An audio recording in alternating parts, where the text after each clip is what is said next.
Hi, and welcome to Heart and Health Wellness. I'm your host, Dr. Melissa Welch. I'm a licensed marriage and family therapist with a PhD in medical family therapy. And this is a show where you learn how to care for your mental, emotional, relational, and nervous system health in real life. Not in a perfect world, not with endless time or resources, but in the life you are actually living. This podcast is for people who want to feel better, show up more intentionally, and build resilience without burning themselves out. Whether you're navigating work stress, relationships, caregiving, motherhood, or just the weight of modern life. Here we look at wellness through a biopsychosocial spiritual lens, which means we talk about your body, your mind, your relationships, and your sense of meaning in a way that's practical, compassionate, and doable. My goal is to help you understand what's happening beneath the surface, build emotional capacity, and make small, sustainable shifts that actually support your well-being. I'm really glad you are here. Let's get into today's episode. Today's episode was actually inspired by a message that I received from someone in this community, which is really special. And as a gentle reminder, you can always reach out to me on any of the platforms that I'm on. This one came from Instagram. I love hearing from you. And if you ever have something specific that you want me to talk about on the podcast, please reach out to me and let me know, because it's nice to have some inspiration and to know that I'm actually producing something that is helpful to use. Please reach out whenever. When I read her message, my immediate reaction was, oh my goodness, this is not just one person's experience. So I'm really glad she asked it, and it's going to be really helpful to everyone who is listening. And what she described is something that I see constantly in my clinical work, in conversations that I have with friends, and honestly, even in my own life, especially at different seasons that feel really overwhelming. And she was essentially asking, why does it feel like I'm holding everything together on the outside, but internally I'm exhausted, overwhelmed, and constantly on edge? This listener is someone who is in her 20s still. She doesn't have kids yet. And still, this experience that she's having now goes along with you in each stage of life. So it's something that we're going to experience throughout life's journey and is going to be relatable to you regardless of where you're at in life right now. I want to say that clearly because I think it's important for you to recognize that it's not limited to motherhood, even though many moms feel it very intensely. And I'm in the season of early new motherhood. So a lot of what I talk about is through my own lens, through my own life experience.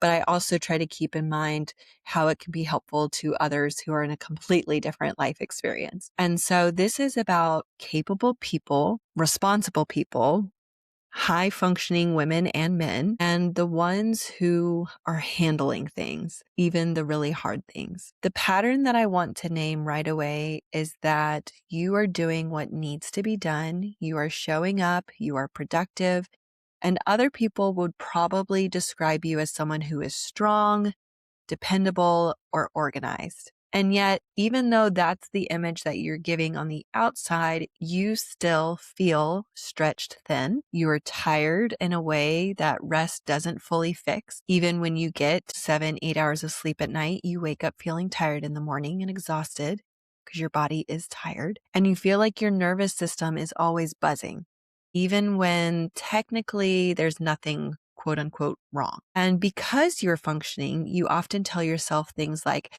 I shouldn't feel this way. Other people have it way worse than I do. I shouldn't be complaining about this season that I'm in, or I'm fine. I'll get through this. And you try to ignore it.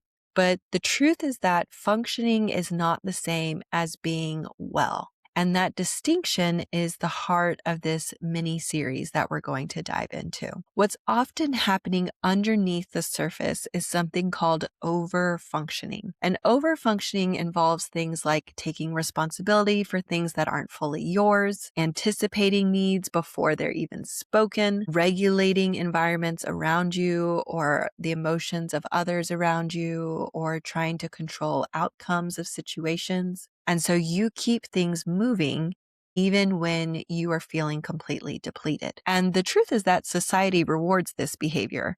At work, you're seen as someone who's competent.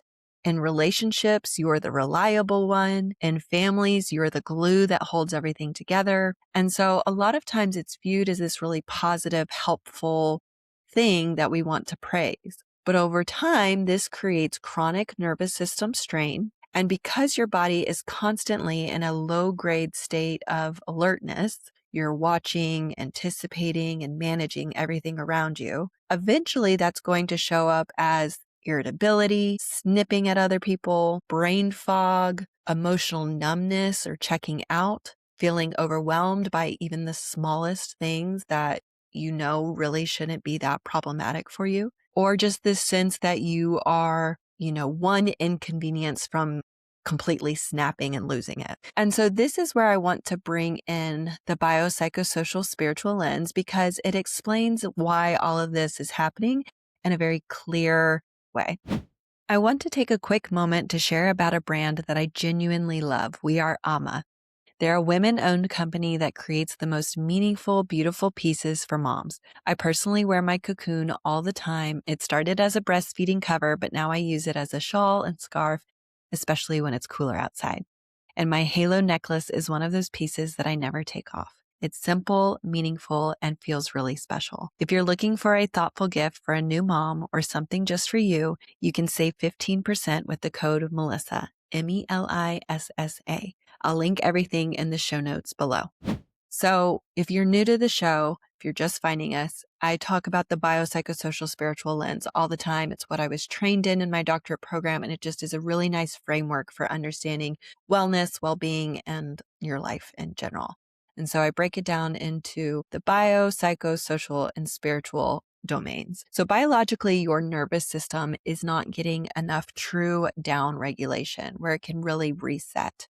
And psychologically, you're carrying internal pressure and unspoken expectations. Of course, some of this can come from you and some of it can come from sources outside of you, like your family or society at large. And then socially, you may be in roles where you are the caretaker, the fixer, the responsible one. And again, people thank you for this and praise you for this, but it can be exhausting over time. And spiritually, meaning, rest, and presence are going to be postponed until things calm down. But a lot of times we need that part to be front and center in order for us to be able to handle all the other stuff. But in the heat of the moment, you feel like you have to set that part aside until things calm down. The problem is things rarely calm down on their own. So instead of asking what's wrong with me, a more helpful question is to ask, what have I been carrying and for how long? It's important to realize the weight of what you are actually carrying with you every day, what you're picking up each morning. And if you're doing that all day long, for weeks, months, years, maybe decades, and that weighs on you over time. I want to pause here and speak directly to the listener who is not a mom. If you are single, if you are early in your career, if you don't have kids, but you still feel constantly on, this still applies to you. Overfunctioning shows up in being the emotional support for everyone else, tying your worth to productivity, whether that's at work or in school, feeling guilty when you actually take time to rest, struggling to relax without feeling like you should be doing more. And this is not a parenting issue alone. It's a capacity and nervous system issue. And the earlier you recognize it, the better, because then that gives you the opportunity to do something about it and learn how to manage it. So for this mini series, today's episode and the next 3 episodes, we're not going to add more to your plate. I'm not going to create another self-improvement checklist for you to look at every day. I'm not going to tell you to just rest more without addressing the real barriers. Instead, over the next few episodes, we're going to talk about why capable people burn out quietly, how roles and expectations shape your nervous system, what it actually looks like to downshift without dropping everything, and how to take care of your whole self rather than just trying to push through. This is going to be about sustainable functioning, not survival mode. Before we wrap up, I want to give you one gentle reflection to sit with this week. Ask yourself, where in my life am I doing more than is actually required just to keep things smooth? Not where you're failing, not where you need to improve, just where you're carrying extra weight, even if you're doing so quietly. Awareness is the first step toward change. You have to know what's going on before you have the opportunity to do something about it. You don't necessarily need to take action. You're not fixing things. I just want you to be aware of what you're carrying and how it's affecting you biopsychosocial and spiritually. In the next episode, we're going to talk about why slowing down feels so uncomfortable for people like you, even when you desperately want rest. We'll explore the internal rules that you may not even realize that you are following and why rest often feels unsafe before it feels helpful. If this episode resonated today, just know that you are exactly where you need to be. Before we wrap up, I just want to say thank you for spending this time with me today. If today's episode was helpful, I'd love for you to follow or subscribe to the show so you don't miss future episodes. And if you have a moment, leaving a rating or review helps this podcast reach more people who could benefit from these conversations. You can also share this episode with a friend, coworker, or loved one, especially someone who might need a reminder to slow down, reflect, or take better care of themselves.